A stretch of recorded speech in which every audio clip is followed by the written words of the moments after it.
생생하게 상생하며 YTN 라디오 생생경제. 안녕하세요. YTN 라디오 생생경제 김혜민입니다. 장애인 전문 여행사를 운영하는 신현우 대표는 팔과 다리 근육이 위축되는 희소병으로 휠체어로 이동을 합니다.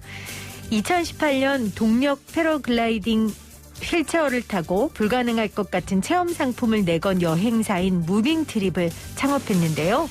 그는 직접 패러글라이딩, 카누, 바다낚시, 스킨스쿠버, 서핑 갯벌 체험 등을 경험하고 장애인들을 위한 여행 상품을 만들었습니다. 이럴 수 있었던 건 신 대표의 지인이 어느 날 저녁거리를 사오라며 신 대표를 집 밖으로 내보냈기 때문인데요. 그때 신 대표는 가장 큰 장애물은 나였구나라는 생각을 했다고 합니다. 장애인이 장애 안에 나를 가두지 않기 위해서는 당사자의 의지와 노력, 그리고 그 길을 동행할 비장애인 친구도 필요합니다. 오늘은 장애인의 날입니다.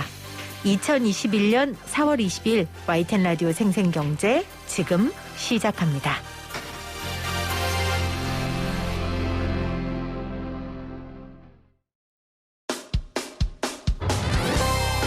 생생하게 상생하며 건강한 경제방송 YTN 라디오 생생경제. 오늘 가장 뜨거운 경제 뉴스를 제일 생생하게 전해드리는 시간입니다. 끝을 모르고 질주하던 가상화폐에 브레이크가 걸렸습니다. 정부가 대대적인 특별 단속을 하겠다라고 밝힌 건데요. 한국경제신문 임현우 기자와 자세한 내용 짚어볼게요. 기자님 안녕하세요. 네, 안녕하세요. 자, 이번에 나온 정부의 가상자산 관련 불법 행위 특별 단속 내용을 좀 살펴볼게요. 일단 배경을 좀 어떻게 봐야 할까요? 네, 일단 비트코인과 같은 가상자산, 즉 암호화폐 거래가 폭증하면서 자금 세탁이나 사기, 또 불법 행위 가능성이 커지고 있다는 점을 정부가 우려하고 있습니다. 지난주 금요일에 국무조정실을 중심으로 관계부처들이 회의를 열어서 이번 달부터 6월까지 범정부 차원의 특별 단속을 벌이기로 결정했습니다. 금융위원회는 암호화폐 출금, 그러니까 현금화를 하는 과정에서 이 금융회사들이 의심되는 거래에 대해서 감시와 보고를 강화하도록 했습니다. 또 공정거래위원회는 암호화폐 거래소들의 이용 약관을 조사해서 이 불공정 조항을 바로잡겠다고 했고요. 네. 또 기획재정부와 금융감독원은 매환거래법 위반에 대한 단속을 강화하는 등등 이런 종합적인 계획들이 발표됐습니다. 기재부, 경찰, 공정위, 방통위도 들어가 있더라고요. 네네. 개인정보위, 금융위까지 정말 정부 관계부처 합동으로 대대적인 특별 단속을 하겠다고 밝힌 게 됐는데 실제로 최근 가상자산 가격 상승을 이용한 불법 행위들이 많았습니까? 네, 일단 경찰청의 암호화폐 관련 범죄 검거 실적 통계를 보면은요, 2018년에는 62건이었는데 지난해에는 337건으로 한 연평균 200% 이상 증가를 하고 있습니다.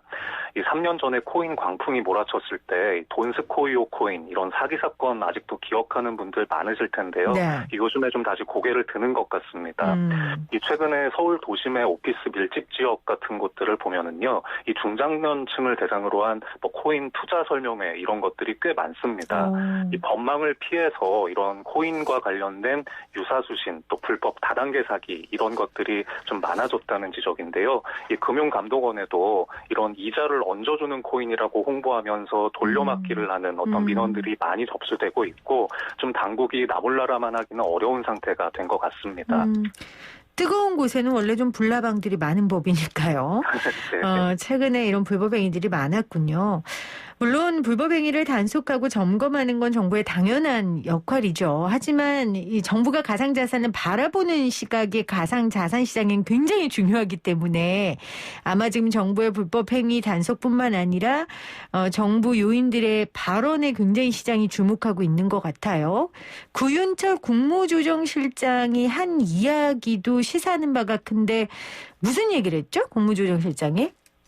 일단 투자자들에게 좀 당부하는 메시지로 그런 성격이 강했는데요. 네. 이 가상자산의 가치는 누구도 담보할 수가 없다. 또 투자라기보다는 투기성이 매우 높기 때문에 유의하셔라. 이런 얘기를 했습니다. 굉장히 시사하는 바가 크잖아요. 시장으로서는 굉장히 위축될 수밖에 없는 얘기 아니겠습니까?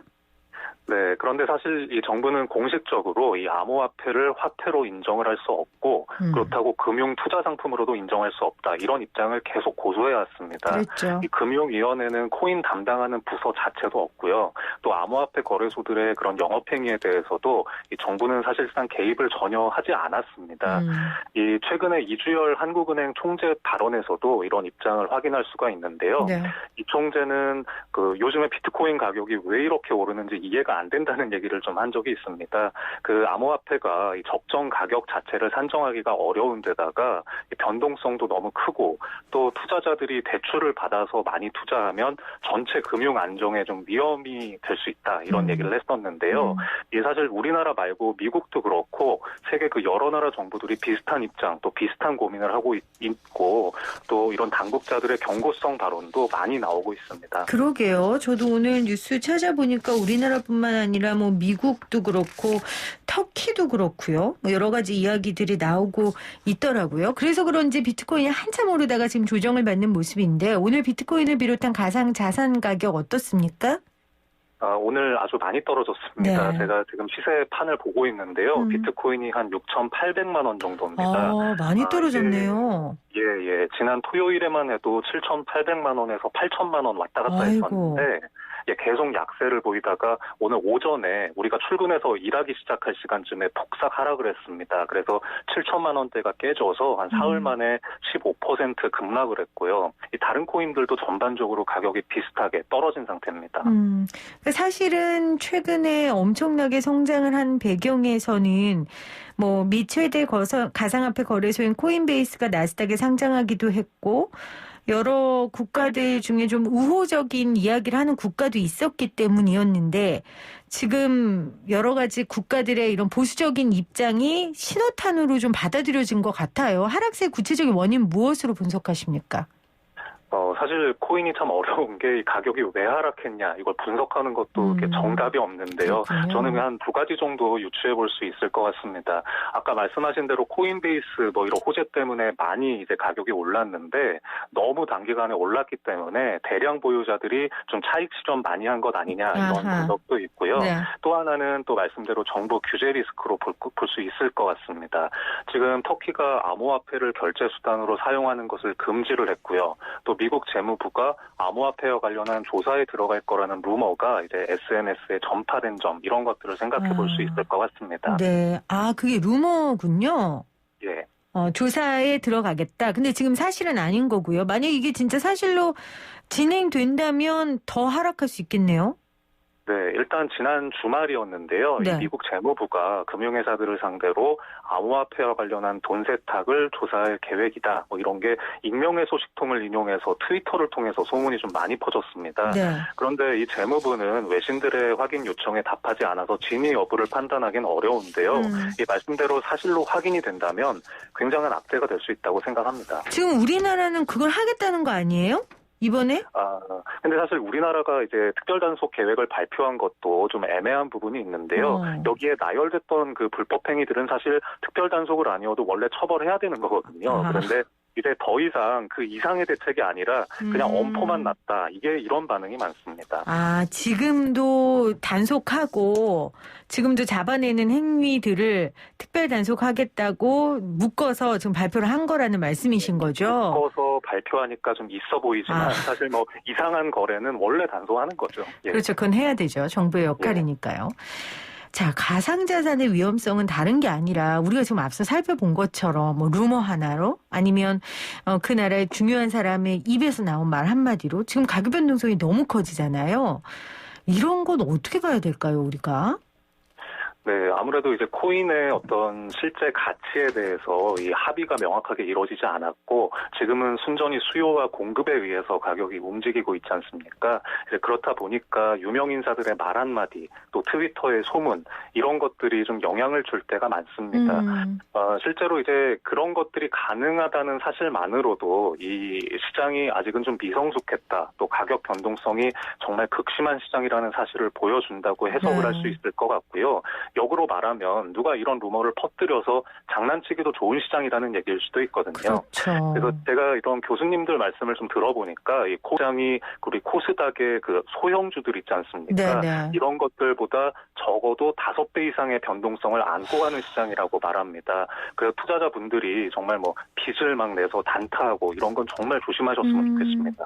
그러니까 그런 소형주들은 상장 폐지될 수도 있고 정말 폭락할 수도 있고 엄청난 위험성을 가지고 있는데 지금 그것보다 5배의 위험성이 더 크다는 거 아니에요, 가상자산이. 네네. 투자하시는 분들 정말 잘 생각하셔서 하셔야 될 것 같고, 도지코인이 또 요즘에 핫한데 이게 미국 소프트웨어 개발자들이 장난삼아 만든 건데 500% 가까이 폭등했다면서요? 네네.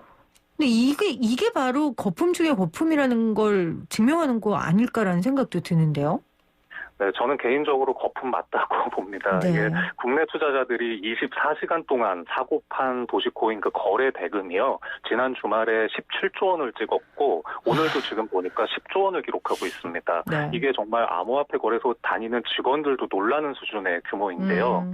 이 왜 도지코인이 거품의 증거냐고 물으신다면 뭐 말씀하셨던 대로 이렇게 개발자들이 재미삼아 만든 코인이기 때문입니다.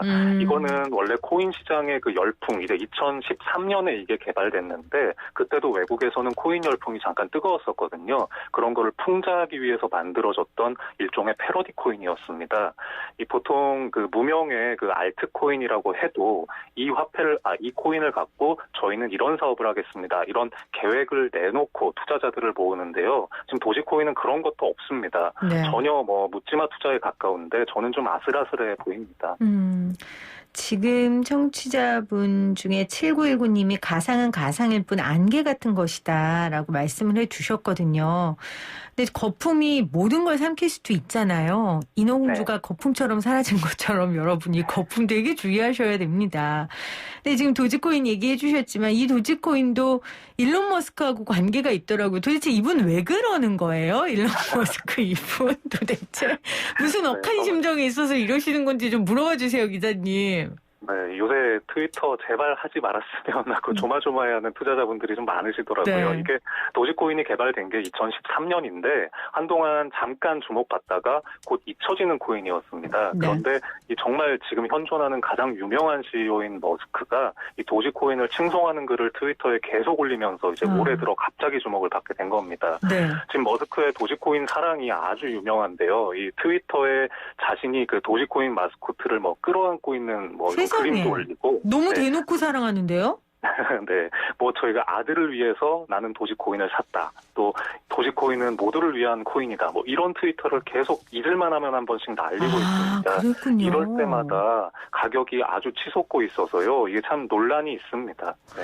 아니 근데 그러면 안 되는 거 아니에요? 우리나라 같으면 안 될 것 같은데 이렇게 해서 그 도지코인이 오른 거에 대한 만약에 그 대가를 이 일론 머스크가 받는다면 이해 충돌 뭐 이런 거 안 걸립니까? 네, 사실 그 예전에 그 미국의 증권거래위원회 같은 곳이 이런 네. 거를 조사하겠다 이런 루머도 잠깐 있었긴 하고요. 네. 사실 온갖 소문이 있습니다. 이 도지코인 개발자가 이 머스크랑 친분이 있고 좀 참 말이 많은데요. 지금은 그래서 사실 이거는 좀 조심하셔야 될 텐데 지금 비트코인 거래량의 10배 이상을 뛰어넘어서 굉장히 많이 거래되고 있다는 점을 좀 유의해서 보셔야 될 것 같습니다. 그럼 지금 폭등만 했습니까? 폭락은 아직 안 했습니까? 할 듯 하다가 다시 올라갔고요. 지금 보니까 도지코인이 513원을 하고 있는데 네. 이게 며칠 전만 해도 몇십 원 안 됐거든요. 지금 그래요? 굉장히 많이 부풀어 오른 상태입니다. 네, 알겠습니다. 또 이 방송 듣고 전혀 못 들었던 도지코인 듣고 투자하시는 분이 있지 않을까 걱정되는데 투자는 개인의 판단과 개인의 책임이라는 거 다시 한번 말씀드립니다. 저나 이면우 기자님은 분명히 경고했습니다. 그렇죠, 기자님? 네네. 자, 정말 가상자산이 진정한 자산의 한 축으로 자리매김하려면 가치가 인정된 자산이어야 한다고 저는 생각을 하거든요. 그러니까 가치는 쉽게 흔들리거나 무너지지 않는 거니까. 그런데 말 그대로 가상이라는 게 붙잖아요. 가상자산이 가치로 확립하기까지 이게 가능할까? 우리가 좀 어떤 표징이라고 할까요? 뭐 그런 게 있겠습니까? 이 정도면 가상자산이 가치로 확립했다. 사실 많이 어려운 질문인 것 같은데요. 그쵸? 이 코인이 실존하느냐 아니냐 논쟁이 여전히 현재 진행형입니다. 이 블록체인 업계에서는 비트코인이 이 화폐라고 주장은 요새 거의 안 하고요. 이 자산이라고 주장합니다.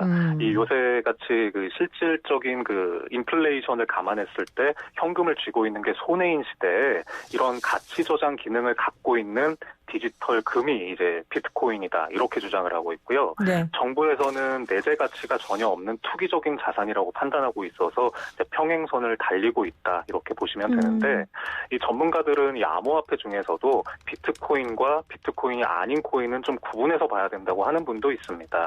비트코인은 일단 발행량이 한정이 돼 있고요. 해외에서 ETF 그러니까 상장지수 펀드랄지 뭐 선물이랄지 이런 식으로 실제 기존의 금융시장의 결합 실험이 이루어지는 추세입니다. 다만 이제 아까 도지코인 말씀도 드렸지만 이런 나머지 화폐들은 발행량이 한정된 것도 있지만 그렇지 않고 무제한 찍어내는 것도 있고 이 코인으로 무엇을 할 건가 이런 것이 불투명한 경우가 많습니다. 네. 이 어쨌든 이런 과정을 거쳐서 이 코인이 금융시장 주류로 자리 잡기까지는 시간이 저는 꽤 걸릴 것으로 보는데요. 이 미래 혁신 기술에 한번 투자를 해보겠다 이런 마음으로 뭐 여윳돈을 이용해서 잠깐 관심 가져 보시는 게 저는 뭐 나쁘지만은 않다고 생각하는데 대신에 너무 무리해서 수익률만 보고 투자하시는 거 정말 조심하셔야겠다는 말씀 다시 한번 드리고 싶습니다. 네, 알겠습니다. 정말 주의해서 여러분들 하셔야 됩니다. 제가 거듭 말씀드리죠. 인어공주는 거품처럼 사라졌습니다, 여러분. 인어공주 없어도 우린 살지만 우리가 피같이 모은 돈 없어지면 못 살잖아요. 그쵸, 기자님? 네네. 알겠습니다. 오늘 비트코인 관련해서 가상화폐 관련해서 잘 정리해 주셨고 굉장히 조용한 목소리로 굉장한 경고를 해 주신 우리 이면우 기자님 고맙습니다. 감사합니다. 네, 감사합니다.